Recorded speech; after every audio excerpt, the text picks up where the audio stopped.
أشهد أن لا إله إلا الله.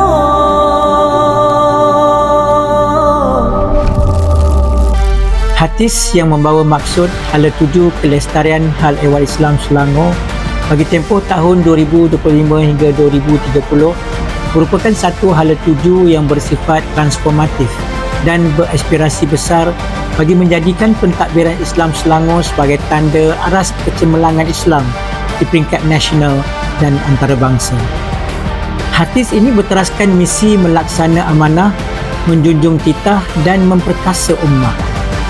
Hadis menjadi landasan utama dalam mendaulatkan syiar Islam melalui pendekatan yang progresif, inklusif dan berdaya tahan. Ini merupakan komitmen MAIS bagi memastikan Islam di Selangor terus maju, berwibawa dan membawa keberkatan kepada seluruh ummah. Adalah harapan MAIS agar Hadis dapat melaksanakan kejayaan institusi Islam dan seterusnya mendaulatkan syiar Islam di bumi Selangor yang kita cintai ini.